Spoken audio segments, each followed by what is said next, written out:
Welcome back, folks. It's Wednesday, February 11th, 2026.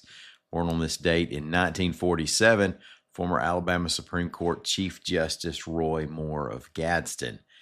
Now, we have several things to cover today, including a huge solar project that has some folks less than happy, and a fast-moving bill to change the way Public Service Commission seats are filled.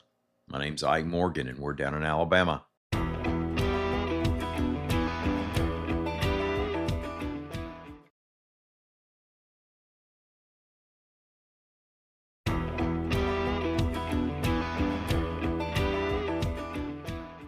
Back in December, the current Alabama Public Service Commission voted to approve a solar panel project in Stockton, that's in Baldwin County, to support a Meta data center in Montgomery. Meta is the company that owns Facebook, Instagram, and other social media platforms. So that's why they need all that data, all our data. The planned project would span 4,500 acres. Now, that much land takes a few moments to comprehend. So here it is again, 4,500 acres. That's bigger than the city of Robertsdale, by the way. And many residents aren't happy, and they say they were blindsided. Now, more than 300 attended a Monday night town hall on the issue at the Stockton Civic Club, reports AL.com's Margaret Cates.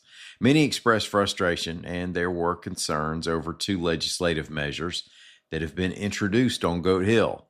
One would prohibit state agencies from implementing environmental regulations any stricter than federal rules that are in place, and it would have to show that any regulation is supported by the, quote, weight of science. Now, the state Senate passed that bill 27-7. It's now in the House. Another bill would make the three-person Public Service Commission an appointed body. Currently, those are elected positions. Now, that second bill quickly made its way through the Alabama House Transportation, Utilities, and Infrastructure Committee on Tuesday after 5 speakers opposed it and 3 supported it during a hearing, reports AL.com's Mike Casey. Now, those speaking in opposition of the bill included Daniel Tate, the executive director of Energy Alabama, a nonprofit with the stated goal of advocating for clean energy. Tate said the change would remove Alabama voters' ability to hold the PSC commissioners accountable. Now, the PSC regulates utilities in the state and their rates. Energy Alabama argues that Alabama power customers pay more for electricity than those in other states because the PSC allows too much in guaranteed profits. He said Alabama had tried to get Energy Alabama to support the bill, but it refuses. The bill was just introduced last week. It's on the full House's agenda for Thursday. And more defense industry news came down this week as Raytheon announced its plans to increase production of some military hardware, reports AL.com's Coyote Crown. Raytheon is a subsidiary of RTX. It reached deals with the government and will begin producing more Tomahawk cruise missiles, more air-to-air missiles, and ballistic missile interceptors over the next 7 years. Now, that includes the Standard Missile 6 and Standard Missile 3 interceptors, which are produced at Raytheon facilities in Huntsville.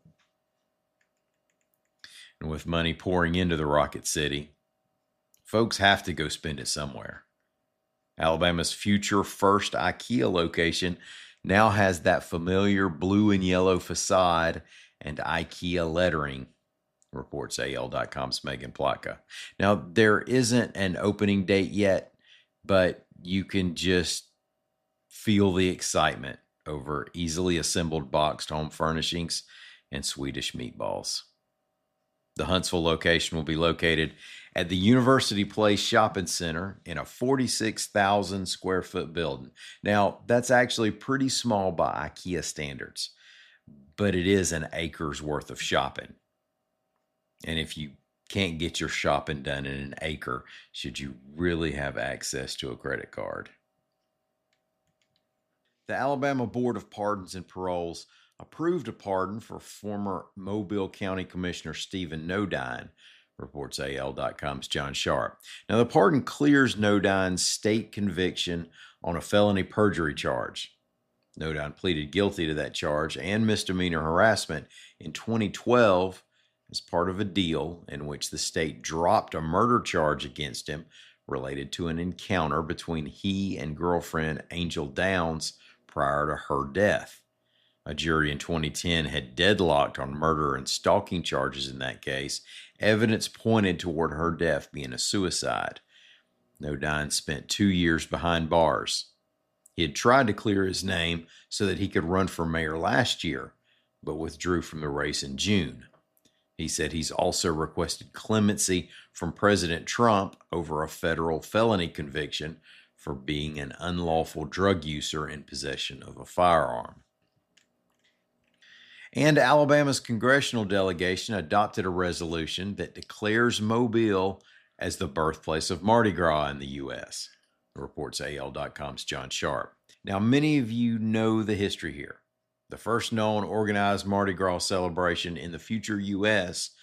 was in 1703 in Mobile.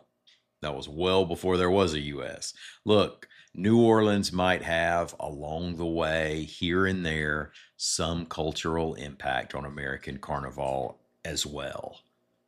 But it's Mobile's history that has led to some comedic jousting through the years in marketing and on social media and even billboards between the two cities over the real Mardi Gras.